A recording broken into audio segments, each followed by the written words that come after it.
This week, we continue our journey through Yellowstone National Park. Plus, we talk about why Texas campgrounds are encouraging you to book now for the winter and a whole lot more. This is the RV Miles podcast. RV Miles is sponsored by LL Bean. LL Bean is a proud partner of the National Park Foundation, and you can help them support the parks by shopping their limited edition National Park collection. Every time you purchase products from the National Park Collection, which includes totes, shirts, hats, patches, and more, you're helping to protect, restore, and improve parks throughout the U.S. Search National Park Collection at llbean.com and be an outsider with LL Bean.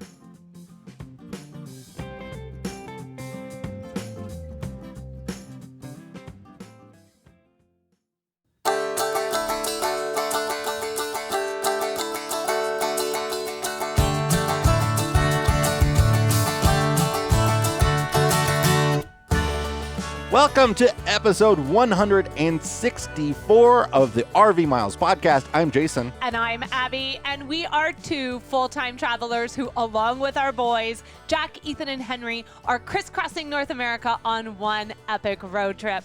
Each week we talk all things RV and outdoors, from travel destinations to gear, industry news, our national parks, and a whole lot more. We're coming to you this week from our final day, our final hours, in fact, at Custer State Park in the great state of South Dakota. Yeah. Though we're not going far. No. We're not going far. We are essentially recreating the trip we did 2 years ago, except this time Custer and South Dakota weather did us a favor, and we didn't have to exit Custer early. Yeah. We got to finish the entire trip. We had to bolt early, yeah. a day early last time because of snow. We probably could have powered through it, but we didn't want to have to drive in snow. So that was the thing. We were trying to get ahead of it. We were not driving this bus out of here in the snow. Yeah. No way.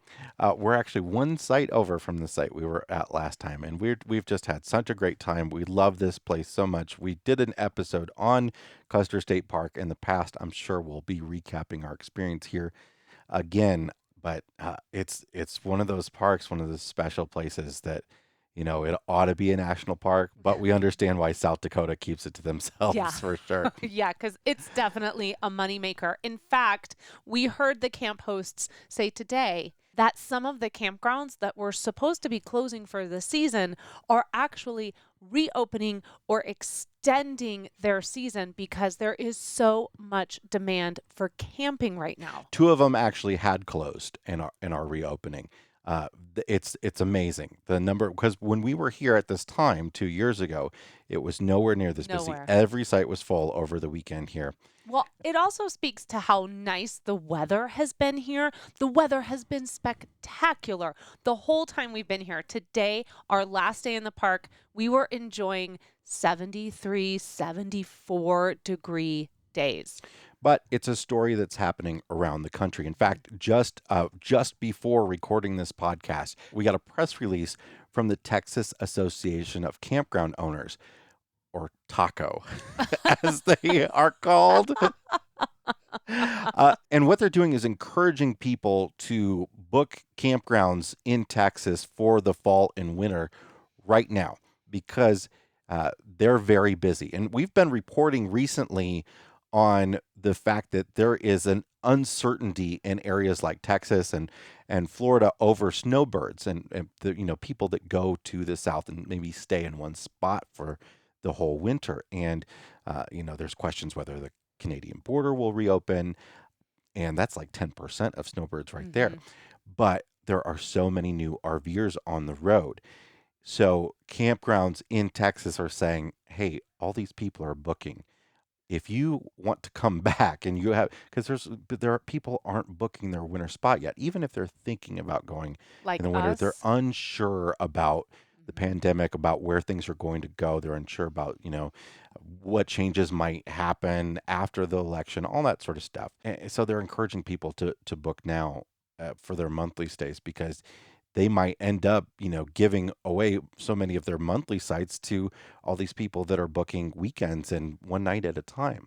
Yeah, so we have been talking about our 2021 travels. They're not set. I think a lot of us full timers are still sort of uncertain about where to go, when we should go, how long we should be in one destination, things of that nature. But these kinds of stories really do give me pause because I guess it's not in our DNA, but I guess we need to start planning a little bit further ahead. Well, look, we've been moving about some very popular areas over the last several weeks, and we've been fine in terms of Yes. finding campsites.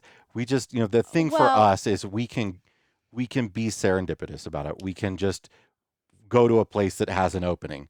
People that are yes. going on a vacation, they want to know where they're going and they want to go there. Yeah, that's fair. But I will say that for Custer, where we are right now, I booked this 3 months ago. Yeah, yeah. So we didn't just pick this up on a whim. And in order for us to stay the 7 nights that we stayed here in Custer, we had to site hop. So we had to do 4 nights in one spot and 3 nights in another because we couldn't get 7 consecutive nights in one space.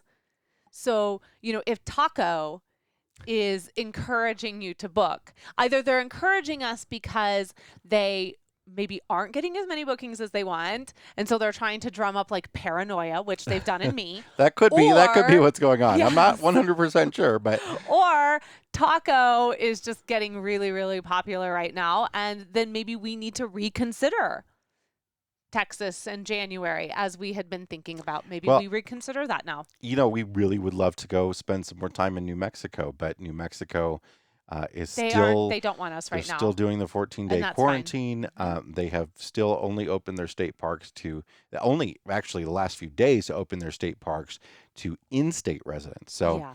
we're not going to New Mexico anytime soon. So not a lot of options, in the dead of the winter for real, real warmth if you Yeah. want it. Yeah. Anyway, you We'll know see what? what You happens. know what Texas has a lot of? Tacos. Washboard roads. Oh, yes. Have you ever Yes, they been down a do. washboard road? If you've been to Are you a, asking? You're a not decent asking me number of that. campgrounds, you've probably been down a washboard road or two. Speaking of New Mexico, we were at a New Mexico campground that had the longest washboard road to get Oh, in and out of. It was so that was so annoying to have to painful. leave that campground to go to the store or whatever because it was like 2 miles down on a washboard road. We had been singing the praises of New Mexico State Park campgrounds for the whole time we had been there. And that was our very last campground before we rolled out. And I do think they were like, we've saved the worst for last so that you'll like us and want to come back. I'm trying even to remember the name of it. I had blocked even the name. We couldn't get cell It was service. the one I can't remember the name It of it, but wasn't it was the one in Elephant. Farmington on the lake there. Elephant No, Butte? no, that's south. Oh, okay. That's, I think, Las Cruces, but this was up near Farmington and Okay. Aztec, and I can't remember the name of it. All I remember is what it took to get out of that campground and down that road to get to the main road. And we had the minivan at the time. And so I have to drive off onto the shoulder. Then I come back to the middle. There was a pattern you had to follow. Otherwise, it was washboards and giant potholes. As a matter We of are fact, not going back to we that saw campground. a fifth wheel that did not make the turn out of that Ooh, I washboard forgot about road that. and was stuck on the side of the road because its wheels had gone off the road entirely and it had bottomed out on the right hand side. Anyway, Anyway. I bring up washboard roads because I always thought they were man-made. I thought they were purposefully that way. I thought there was something about, the machines make the washboard pattern in there. Aren't they just washed out? I thought it was there in order, for some reason that pattern kept the dirt in It place. was too perfect for you. Yes, Okay. but it is, if maybe I'm the only one that thought that, but I have recently found out what causes washboard roads. So when a car Let's hear it. travels on an unpaved road, a wavy pattern will ultimately develop, and it has to do with the fact that the repetitive driving of the vehicles. It is because the vehicles themselves. It's not because of the wind or anything like that. It's us? You're basically making waves in the dirt. Wait, okay. I At mean, I understand that. At first, tiny ripples form, and then they get larger as more cars pass over them. And this thing that I looked up to finally figure out how this works, They say while washboard roads are familiar to drivers on county roads around the world, the phenomenon occurs elsewhere in science and technology. Whenever a sideways force acts on a malleable surface, ripples occur. You may have seen the same little ripple on wind or water-driven sand at the beach, and on moguls that develop on ski hills. Motocross bikes and snowmobiles also cause ripples to form in dirt and snow. Trains even create washboard railways.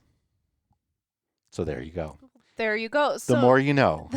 the more you know.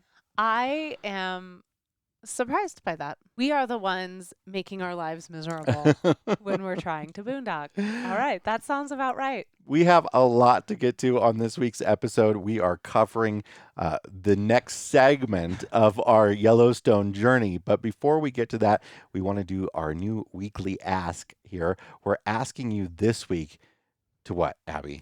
We are asking you this week to come and join us over on Instagram. We are doubling down on the Instagram. We are over on Instagram, and we are really trying to make the RV Miles Instagram page a more community-focused page, meaning we're sharing what's going on with us. We're sharing campground reviews of places we have been, but we are also sharing your adventures. We are sharing what you are up to, what is important to you, what is working, and what isn't working. So if you are not following RV Miles over on Instagram, we hope that you will go over there. You can go to instagram.com/RV Miles, or you can search RV Miles and you will find us. Also, when you do that and you are an avid Instagram poster, please think about using the hashtag RV Miles so that we can see what you are up to and ultimately share your photo as well with the community. So that is our ask this week. So if we wanted to do an ask point 2, we could also invite you to come over and join our Wandering Family on Instagram. That is our personal travel page. That's where we're sharing more of our personal journey, our personal thoughts. There's a little bit more of the kids over there. It's really just about how we are journaling our adventure. We've been journaling it for about 4 years now over there. So if you want to follow RV Miles on Instagram, please do. If you want to go over and follow our Wandering Family, please do that as well. And as always, thank you so much for continuing to support us. These weekly asks just allow us to have one way that we can continue to interact, but make sure that everything we're doing continues to stay free for you, because this is why we're doing it, for you. Fall is here, so it's time to start thinking about prepping for the winter off-season. Whether you own an RV, travel trailer, or camper, EmpireCovers.com is here to help protect all your vehicles against Mother Nature. EmpireCovers.com offers high-quality, affordable covers that are engineered to protect. Every cover comes with free multi-year warranty to guarantee that it remains durable over time. RV Miles listeners can receive free shipping plus an extra 15% off their entire order. Visit EmpireCovers.com/RVMiles or use promo code RVMiles at checkout. EmpireCovers.com. Protect what you love. It's time for the answer to last week's brain teaser, which went like this. I am an odd number. Take away one letter and I become even. What number am I? I picked this one out, so I already know the answer. The answer is the number 7. If you take away the S, it spells E-V-E-N, even. There were a lot of people that got this one. See, the people like when I picked the brain teaser. Okay? This is no what one you're not wants saying. Trains traveling with a bee. What you're not buzzing. saying here is when you did pick this brain teaser, you picked about 5 before it that I was like, nope, we did that one. We did that one. No, we did that one. I can't we did keep that track one. of 4 years worth of, or 3 years. How long I'm have just we saying, been doing this show? We've been doing it long enough that you got to dig deep, is what I'm saying. I know you. And I really dug deep for the one that's coming up later on in the show. It's a good one. No. We need more musical theater. Let's just turn this into theater trivia. Let's finally find a way to marry our two loves, RV and theater. Going forward, it's all theater trivia. All right. Well, it is time to talk about. You just blew me off. I am blowing you off. You just blew me off. We have a lot to talk about. We are talking about half of Yellowstone National Park, Yeah. which is a lot of Yellowstone National Park. we're- Tuck in, get the- some popcorn. It's as going to be we, a minute. if you haven't listened to last week's episode yet, we sort of gave an overview of the park and talked about West Yellowstone, which is sort of the gateway town on the west side of the park. And we also talked about the fact that the main access to most of Yellowstone National Park is a giant figure eight shaped road called the Grand Loop Road. And this week we're going to talk about the southern circle of the figure eight. Okay, so we're going to go sort of, and then we'll kind of might not be quite in order, but we're going to go sort of counterclockwise from West Yellowstone, from Madison, really around the southern half of Yellowstone National Park. So, okay, you definitely put this outline together, because I would have just been like, oh, remember this? Oh, remember that? When you enter the park from the west side, from West Yellowstone, it takes a good 15 minutes. Yeah, 15 to 20 minutes to make it to the stop sign. To actually get to the stop sign on the Grand Loop Road from the park entrance. And along that route, there's a big meadow where we always saw elk that was absolutely gorgeous. This herd was just hanging out, and they kept moving almost like they wanted to just show off a little bit more of them. One big bull elk with a lot of females. He was one lucky fella. Yeah. Or Jason? one very unlucky fella. Depending on if they're married or not. Did you want to go? I was like, did you want to go up and high five him, or did you want to go up and just pat him on the shoulder? Some of them could have been mother-in-laws. I don't know. Oh man, we all know about mother-in-laws. Let's just throw all the stereotype jokes in. Anyway, you get to the Grand Loop Road. That is the Madison area and the Madison campground right there. Great place to stay to visit most of the park, on at least the western half of the park.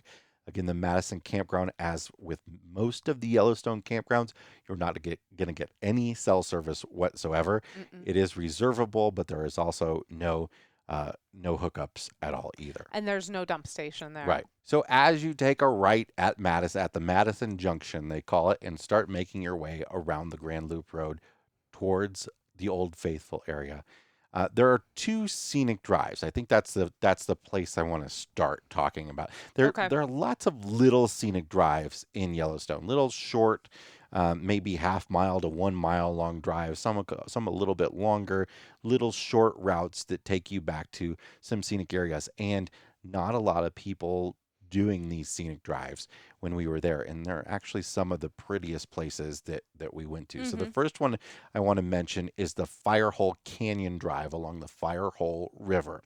The Firehole River runs along this side of the park, and you can get off of the Grand Loop Road and get onto this drive and go to basically a swimming hole that wasn't open when we were there. There are a couple swimming holes in Yellowstone that are warm because of the warm geyser water that weren't open. There's no swimming areas were open when we were in the park.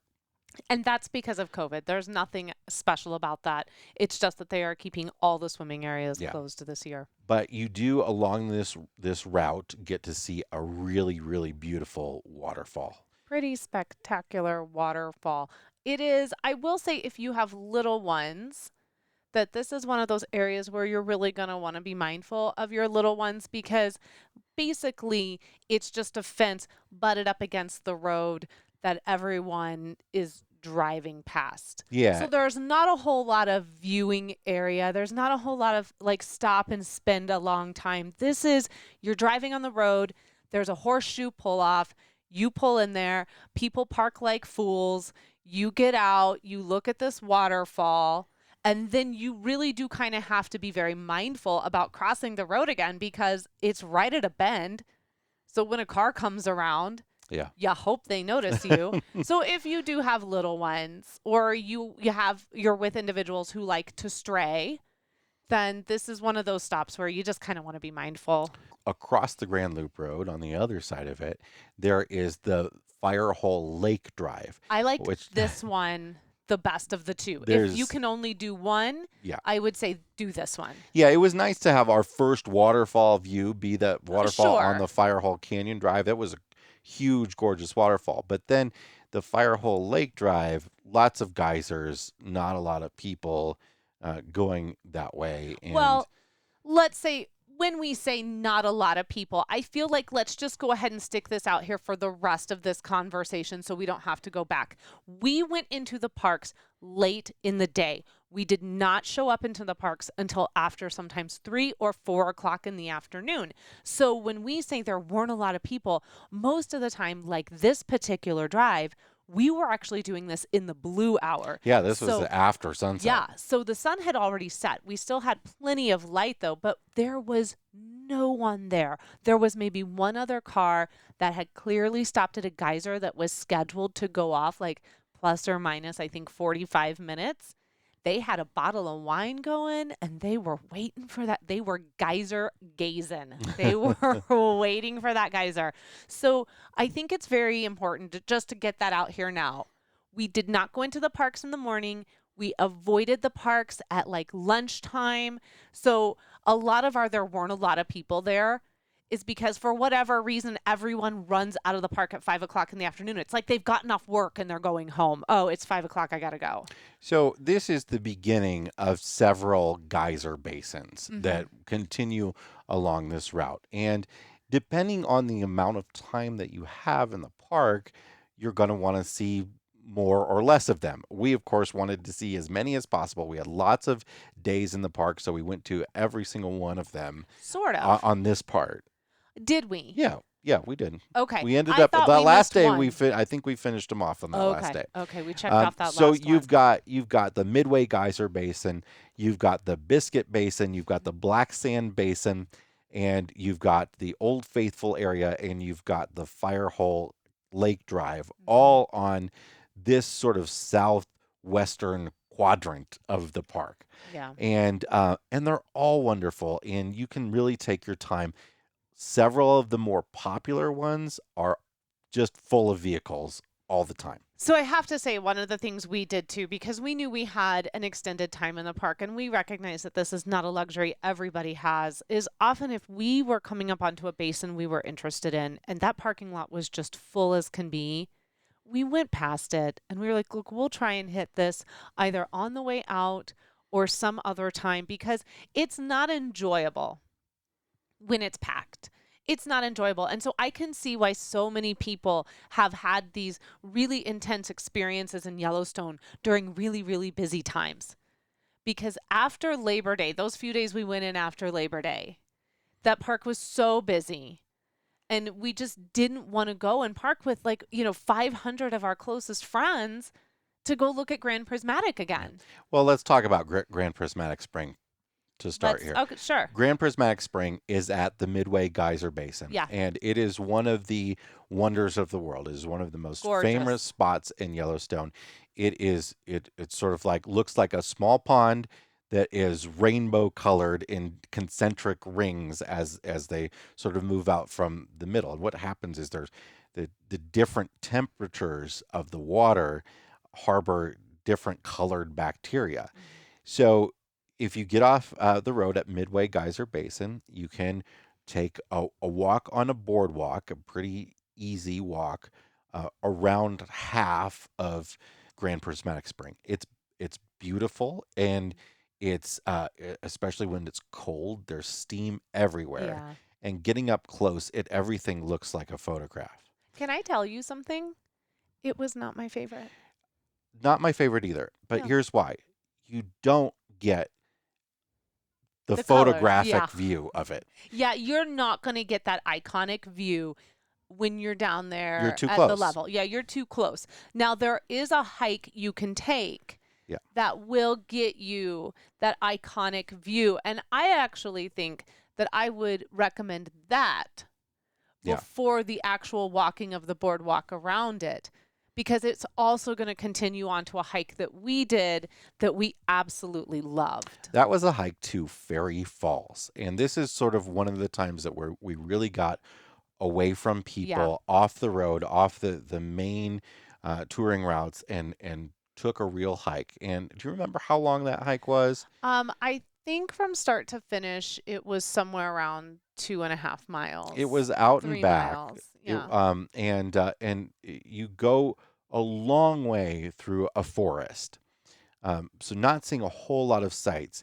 This is one of those hikes that you end at something really Yeah, amazing, it's right? one of those hikes too that you need to make sure you're bear aware on because bears have been It's spotted. one of the very popular areas for bear. Yeah, so make sure you bring bear spray with you and that you're being bear aware and that you're doing, you're being loud. And we had no issue with that because we had 4 kids and 4 adults on this hike, so we were fine.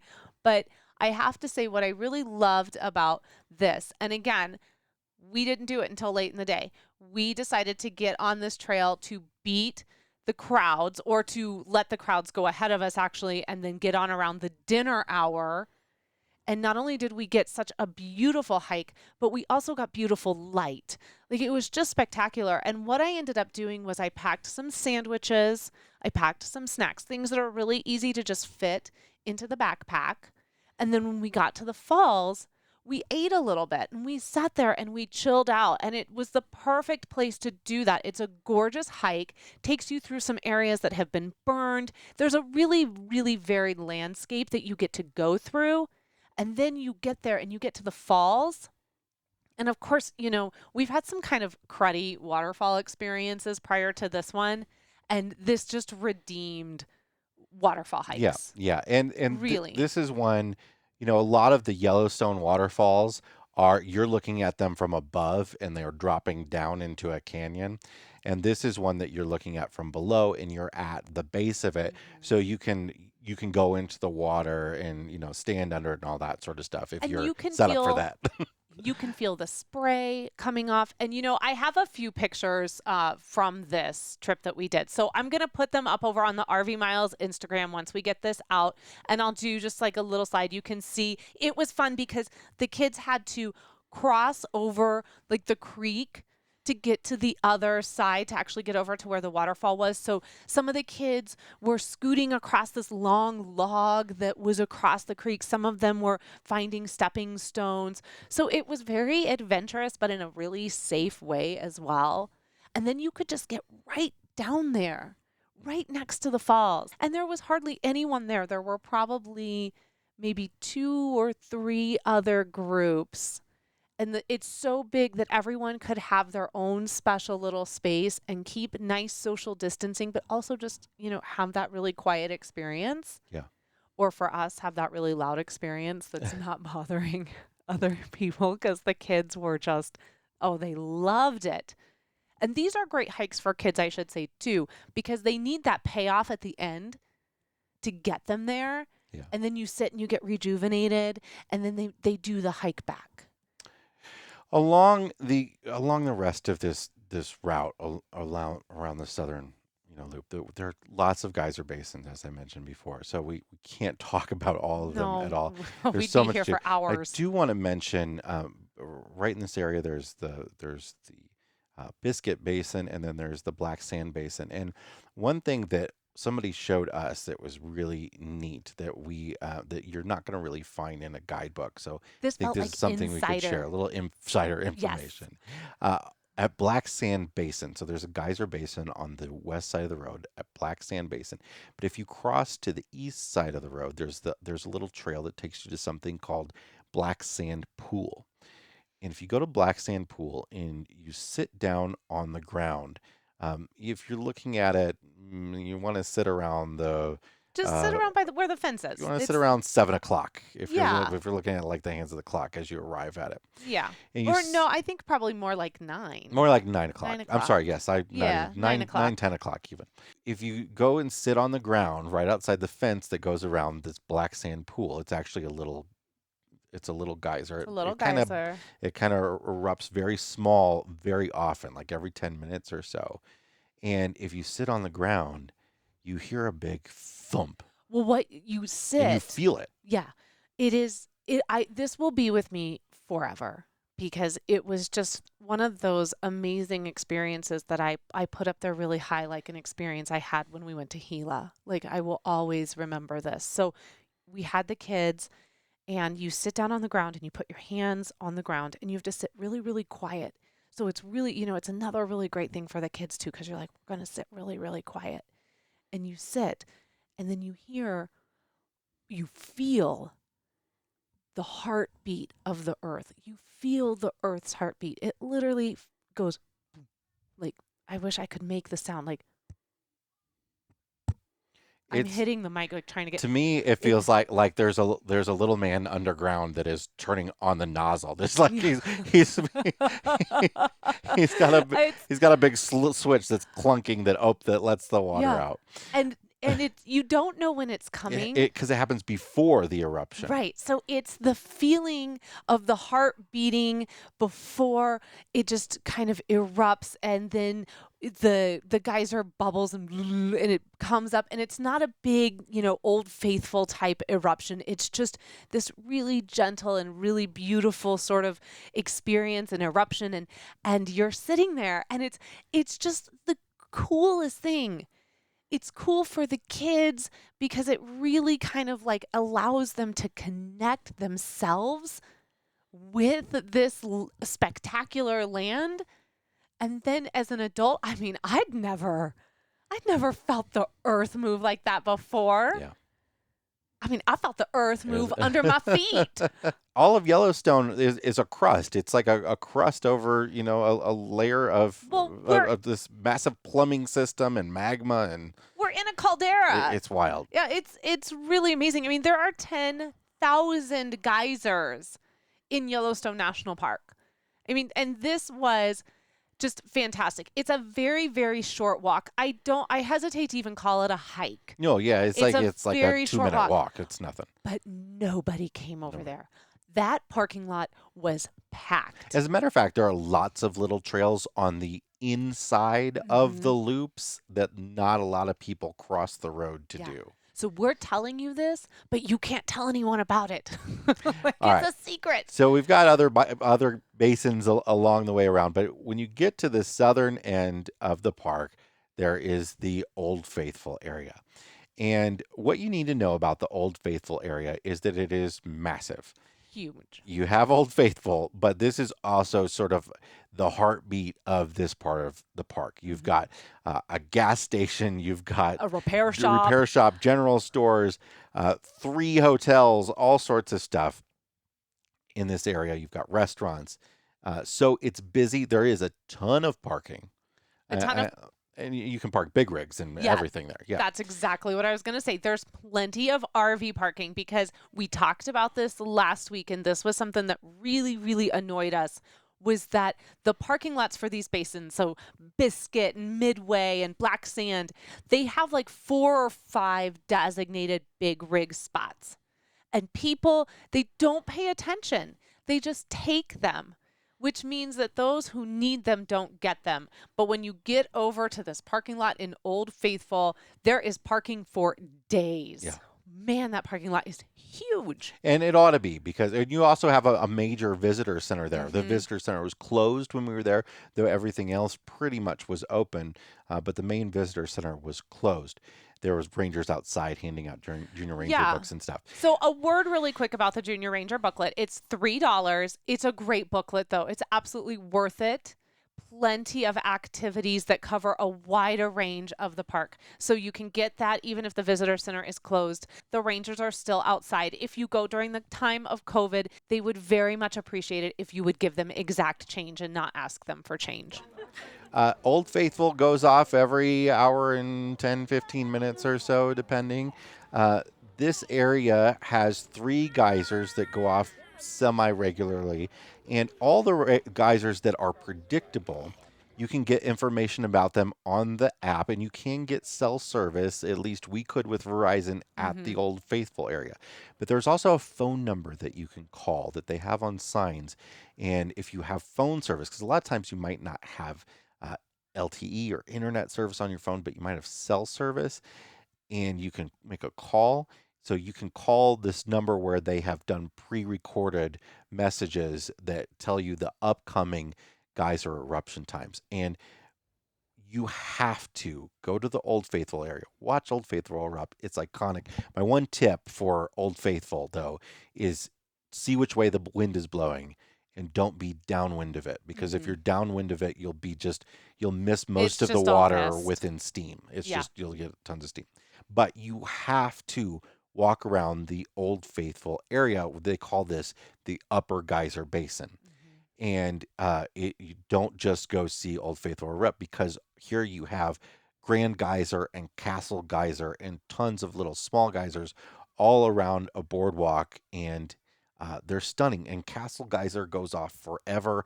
Grand Geyser spurts massively, Yeah. and they're less predictable, which isn't as exciting or isn't as easy, I guess, as Yeah. Old Faithful. Old Faithful is easy entry. You go to the Yeah. parking lot, you walk in, you can walk around the area for a while. At some point while you're down there, Old Faithful's going to go off, and you and 500 of your closest friends will get to watch Are it gonna from go, benches. ooh, and then everyone's gonna clap afterwards, and someone's gonna say, "Well done, Old Faithful." Yeah, lots And of dumb dad jokes before it yes. starts. Like, oh, there, it's done. When there's a little spurt of water. Oh, Yes. that's it. Yes. All right. Now, I have to say, now this is another tip, another suggestion, that Old Faithful is great. It's very interesting to watch. It is not my favorite part of this particular area. That Upper Geyser Basin walk is spectacular. If you can bring yourself to not watch Old Faithful, or you've already seen it, start your walk while everyone is waiting Yeah. for Old Faithful to Because go off. even though not a ton of people do this walk, Yeah. the ones that do start it right after Old Right Faithful ends. after, yeah. So Yeah. you can get on this walk, you can get on this boardwalk, this trail, and you can virtually have it to yourself because everybody else is waiting for Old Faithful to go off. Now, here's another insider tip that we got because we had some friends who were hanging out with Geysers and we're getting all these tips. When you get over to Grand, you're going to sit down and they have these beautiful seats you can sit in and you can watch Grand. Now, if you're sitting down and you're staring at Grand, if you look over your right shoulder, there's going to be across the boardwalk this geyser, this smaller little bitty geyser. one. And the insider knowledge is that when that starts bubbling, when it starts going, that means that Grand is getting close to an eruption. So if you're sitting there and you hear that finally start to go over your right shoulder, that's your clue that you're getting close to a grand eruption. Now, what does a grand eruption mean though? Because what's interesting about this geyser is that it's not the predictable high up in the sky every single time like Old Faithful. But Yeah. it does sometimes shoot sideways. It's different every It's time. crazy. And the predictions, the Old Faithful prediction is like plus or minus 10 minutes. The grand prediction, I think, is like plus or minus like 45 or minutes. 30. It's a So really big window. 45 minutes either way, that's an hour and a half of time that it could go off in.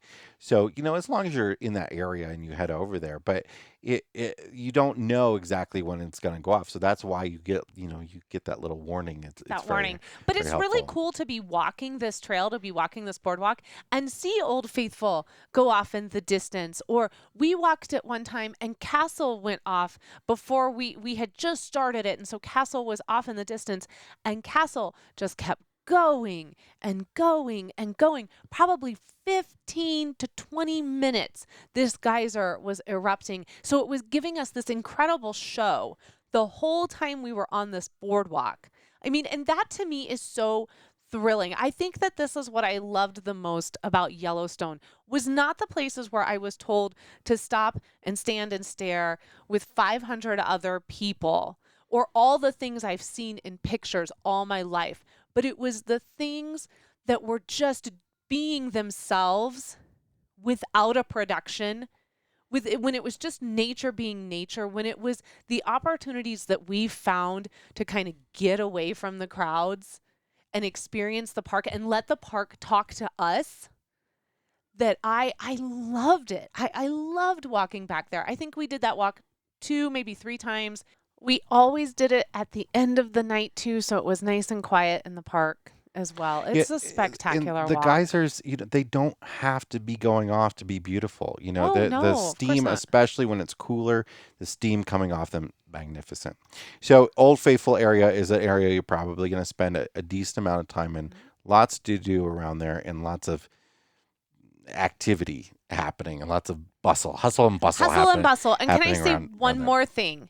make sure of all the stores, you go to Hamilton's. Yeah. Go to Hamilton's. And in fact, there's an episode, I'll link to it in the show notes, rvmiles.com/164, that we just did for America's National Parks, where Jason took a tour of the $1 million room at Hamilton's. And so he had a guide who shared this story with us. It's awesome. My other suggestion is, if you do eat there with their quick service, get the Japanese noodles, because that price for those Japanese noodles is the bomb. That's at the Old Faithful Inn. Where That's the at the old, Japanese yeah. noodles So are. sorry, that's at the Old Faithful Inn. I'm popping back up the hill. It was like $9, and that thing of noodles was huge. I was so shocked that we were given that much food. I expected it to be like Disney World, and I have to say that while still a little bit pricey, I did feel like we got the most bang for our buck, way more than I thought we would, eating there at Old Faithful Inn. Making our way further around counterclockwise around the lower loop of the Grand Loop Road, we finally, towards the end of our trip, got to make it over to the West Thumb area. And the reason we couldn't make it over there before this is part of the road was closed because there was a fire in the park. And there are often lots of different reasons that some portions of road can be closed in the park. As a matter of fact, a big portion in the northern part of the Grand Loop Road is closed long term right now. But Yellowstone does a really good job of keeping road conditions up to date on their website, and they've got a very clear map that shows you what's closed and what's open, what's available.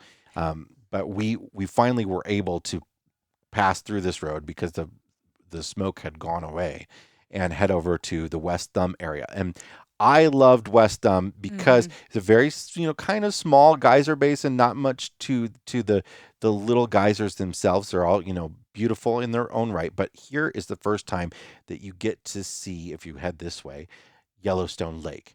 And Yellowstone Lake is huge. And gorgeous. It's gorgeous. It's huge. Just beautiful. And there's wildlife in it and around it. There's elk sitting on the shoreline, and there are little thermal features, geysers and the like, that are sort of in the water, coming up like little mini volcanoes on the shoreline on the edge of the water.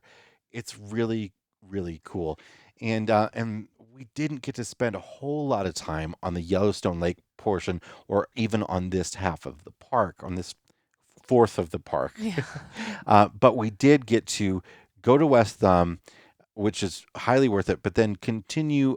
We then finished driving all the way around the lower loop. So the next many miles sort of traverse along the shoreline of Yellowstone Lake, and lots of stops for wildlife. And we had a great dinner in a picnic area, sort of along one of the rivers. Yeah, that picnic area was the Nez Perce picnic area. And I absolutely recommend it because each little spot was sort of like its own tucked away picnic area. So even though we had neighbors over in their area, we still felt like almost like we were in our own campsite. And we just had this beautiful little spot all to ourselves with a gorgeous river or creek like right behind us. We felt that way about a lot of the picnic areas. Yeah. We had lots of picnics in the park.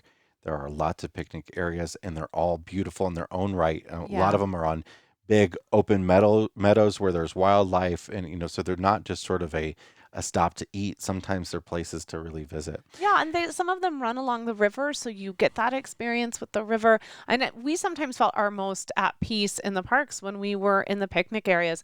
Again, we opted to eat a little bit later, so we would get somewhere about 6 o'clock, 6:30, and there would be no one there. Yeah, and this is all near the fishing bridge area of the park, which is where the major full hookup campground is, which, of course, as we talked about last week, is not open right now and won't be open again until next fall is what they're predicting. Rough. But there's, it's like 300 some sites, so that's a lot of the full hookup camping that is available in the whole Yellowstone area is missing while that's been closed and under refurbishment. So the last thing that we did on this lower loop, and this was on our very last day, our very last evening in the park, beautiful evening after having that wonderful picnic dinner, we went to the mud volcano. area, and this was another one of my favorite places. And the mud that Mud is stinky. there, well, what Very happens? sulfury. A lot of the thermal features in the park actually are acidic and eat the dirt and turn this sort of dirt, mix it with the water, and it kind of turns into mud, and then Right. it bubbles and burps and all kinds of gross, Just fun bloop, stuff. bloop, It bloop, bloop. stinks and Yes. that. So the mud volcano area, you get a lot of that. Yeah, the kids loved it, especially Henry. He really loved mud pots. And this particular area, this was one of the very first times we saw this in the park during the time of COVID, is they were directing the way traffic should go here at this mud volcano. And so when you follow that traffic pattern, you're going to come to a fork in the road and you're going to have the option to go left or the option to go right. Right is the shorter route. It doesn't go far from the parking lot. So guess which way everyone was going? Everyone was going right. We opted to go left. We climbed up in elevation a little bit, and then we just had this big open boardwalk that went back into some different geysers and a few more mud pots, and very few people were on that trail, and we absolutely loved it. So if you find yourself there, go left, and then if you have time, go right, but go left first. So that's the lower half of Yellowstone it. National Wow. Park. I'm exhausted. So that's half. That's And then half. we didn't even do half of the stuff on that half. I want to go back. Next week, we're going to talk about the northern half. We're going to talk about the Grand Canyon of the Yellowstone. We're going to talk about Norris Geyser, the Norris Geyser favorite. Basin, the Mammoth area, pizza. all kinds of great stuff on the Yeah. northern half of the park, even though half of the northern park is inaccessible right now due to road closures. But What an absolutely spectacular place. let's go back now. I just talking about it just fills my heart with so many feels, and I am ready. I'm ready to go back. I don't like winter, and I might consider winter if I get to be in Yellowstone. All right, let's take a break. And when we come back, we're going to have our Fresh Tank, Black Tank segment and the new brain teaser. Be right back. When it comes to RV travel, weather safety is a top priority, which is why the Highway Weather app provides weather forecasts for road trips along every point of your route, adjusted to your time of travel. You can compare forecasts, get recommendations for the best time to head out, get severe weather alerts, add rest stops to long trips, and more. Did I mention all of that's included free in the app? For subscribers, there's a hands-free background feature to automatically alert you to upcoming bad weather. Download the app today by visiting highwayweather.io or look for it in your iOS or Android app store. It's time to check the level of our tanks. Abby, what is in your black tank this week? My black tank goes to really unlevel campsites. As you know, if you're watching this, maybe you're like, why do they look like they're about to tip over? That's because I feel like we're about to tip perform over. a sea shanty here. We are in a campsite that, even though we went up on 2 blocks, We're still in level. we are still like this, so much so that we think we're having some water issues with our fresh water because we were full when we came in. But we think because we're leaning so much, our pump is now having a hard time getting to the water because it's starting to sound like what it sounds like when there's no water. Now, this is our fault. I mean, we Yeah, we could have went up higher. We could have moved more to the center of the site and been more level. But we decided we would just deal with it. And yeah, because look, 50% of it, I will. You're right. I'm a 50% black tank us on this, okay? Because this is mostly our fault. But we are not far over to the side. We are almost as center can be in this campsite. And so we were leaving a little bit of space to actually, come down and be in the grass and not be, walking right out into that tree. And we still are not level. And you look at it and you can't quite tell. Now, maybe not everyone's going to have this issue with whatever kind of rig they have. We've just got this issue. But I wasn't comfortable going up on 3. That's not something we've ever done before. We've also never had something be this bad. And so by the time we realized how bad it was, you had unhooked. I mean, we were in it to win it. And I mean, to have to hook everything back up, but it's a very deceptive site. It looks very level. And then all of a sudden you're like, wow, we're like about to go over. Yeah. So unlevel sites are just getting my black tank this week because I'm living in a very unlevel site right now. What's in your fresh tank? My fresh tank is bacon. That's all I got to say. There you go. Okay. Bacon. Bacon. We had bacon this morning and it was good. We did. And I'm currently that's like a passage from the Bible. We had bacon this morning and it was good. And it was good. I am currently experimenting and trying to figure out some health things. And one of those is eliminating gluten from my diet. And so today there's not an ounce of gluten in bacon. So today when I had that bacon and I put it, with that gluten-free bread. All right, Jay, what is your black tank this week? My black tank is a park in California, a Yellowstone Park in, I believe it's Lodi, California. And I hesitate to even say their name because I don't totally, blame them for this. But, I might disagree with you on that, but please continue. We were alerted to this by a listener who sent in a letter that they gave out to their monthly residents. And even though it's a Jellystone campground, resort type, lots of fun for families and all that. And we love Jellystones. We've been to several of them. But this one has lots of monthly renters in it as well. Most of them don't, but this one does have a big sort of area for monthly renters. And the woman that got this letter was paying, she said she was paying $850 a month plus electricity. Now, if you go to Jellystone's website, it says they charge right now $1,200 a month plus electricity. Still $1,200 a month plus electricity for a busy resort in a busier area of California. It's not surprising. Not surprising. But the letter says that they're raising the rent next year. They're raising it to $1,300 a month for the off season. But in the busy season, it's going up well over $3,000 a month.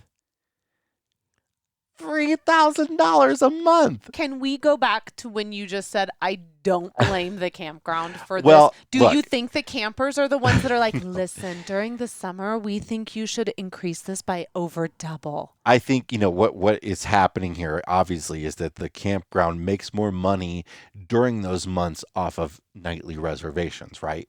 So they want those nightlies instead of the monthlies, which don't pay as well. And if you're gonna do the monthly, they want you to pay a lot. What's could bite them in the butt over this is, the fact that people are going to stay in this park year round now. Mm-hmm. This is going to cause them to leave. Can I say this? This is what's happening because of COVID, because how popular camping is right now. Well, but yeah. Don't bite the hand that is feeding you. Yeah, absolutely. Because for the longest time, they're not a monthly just because they wanted to be a monthly. I guarantee you those monthly rentals have kept them afloat for a very long time. And you start biting the hand that's feeding you. You start biting the hand of your monthly tenants. And when all this COVID is done and people stop camping all the time and kids are back in school and there's not the demand and Taco isn't sending out press releases, you're going to wish you had those monthlies back. Yeah, because those people are going to move on. They're not going to leave for this. They're not going to pay that. They're not going to leave for the summer or whenever the busy season is in this park and then come back. Now, you get greedy and it will bite you. The reason I don't blame the campground is they have every right to do this. It's their park and all that. But I think the bigger thing here is we're going to see more of this. Yep. The lack of campground availability, and it's not that you can't. So I don't want to discourage anybody who's interested in getting into RV and camping life. You can camp. There's plenty of places available, but the landscape is changing. So there are more people with RVs now. There are going to be more next year. And despite all the people that say all these people are going to be bored of it next year and selling their RVs off, I don't think that's true at all. But regardless, there are going to be a shortage of campsites, at least compared to what we have now. And monthly, giving those big discounts for monthly rates is not going to pay off as much for campgrounds going forward. And I think we're going to see a lot of campgrounds raising their monthly rates precisely for this reason.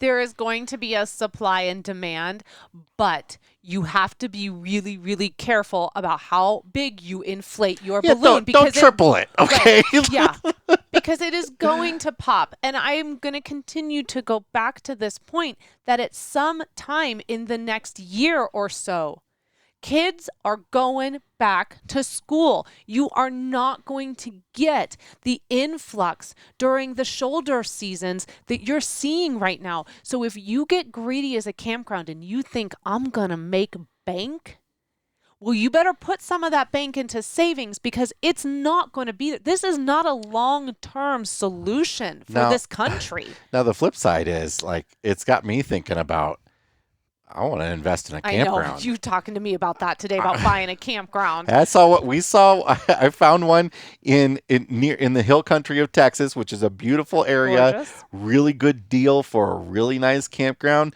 Just need some investors. Anybody want to go in on it with me? Goodness gracious. Real good deal. Let's move on. We got to move on from this. What is in your fresh tank this week? My fresh tank this week is the interior on this Forest River Riverstone that I just looked at. That is just, it's gorgeous. Oh my goodness, it's beautiful. It's white inside, and it has giant walk-in closet with a washer and dryer inside it. Well, no, the washer and dryer was in the bathroom. It's like yes. And then remember? Oh man, it's just. And that's when I was like, oh my gosh, what an idea! Like, finally, like, I'd rather have the washer and dryer in the bathroom area, which was nice and big, than in my closet. It's just it's massive, and it's beautiful at every turn, and it got me thinking, like, what you can get when you don't have kids. The amount of space and the amount of stuff that you can cram into one of these RVs when you don't have kids. But the flip side to that is I need all of that space now. Right. Like, everything about that, except for the fact that I have nowhere for 3 kids to sleep, is perfect for a full-time family on the road. It's gorgeous.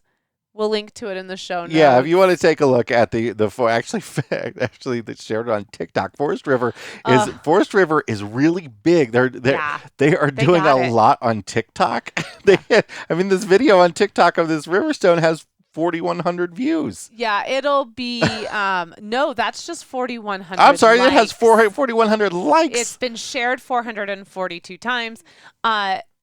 Jason keeps being like, we got to get in this TikTok game, and he's got all these ideas Jason wants to TikTok, and I'm like, I'm just over here trying to get the Instagram. I can't even think about the ticking and the talking. Joe over at Forest River has me wanting to TikTok, so he does.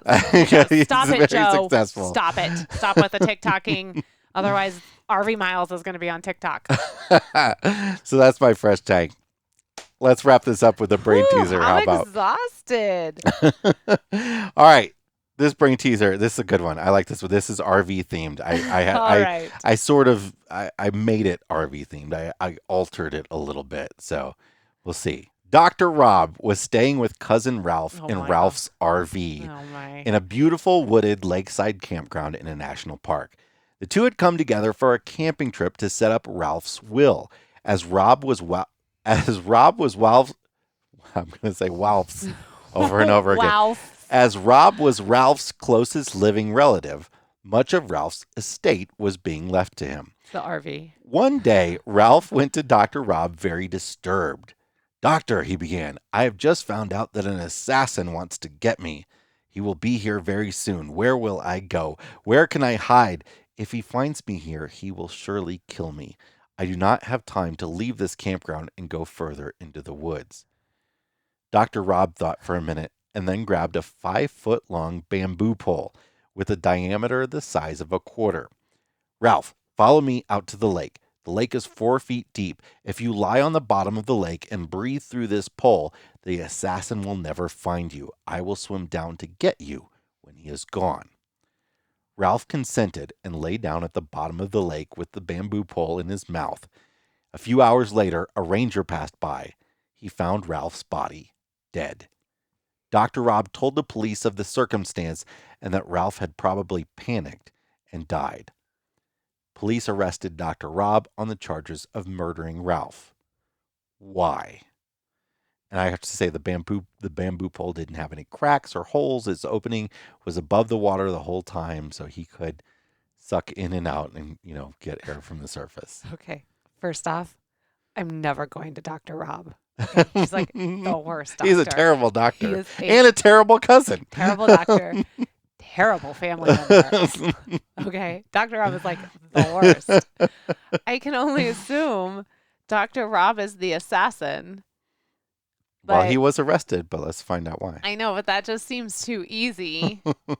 We'll have the answer to that and a whole lot more on next week's episode of the RV Miles podcast. Yes, we will. And if you made it through this epic Yellowstone episode, thank you so much for sticking around. We would like to invite you to find RV Miles all across social media, Facebook, Instagram, YouTube. We're all there. Just search RV Miles. Eventually, we might be TikToking.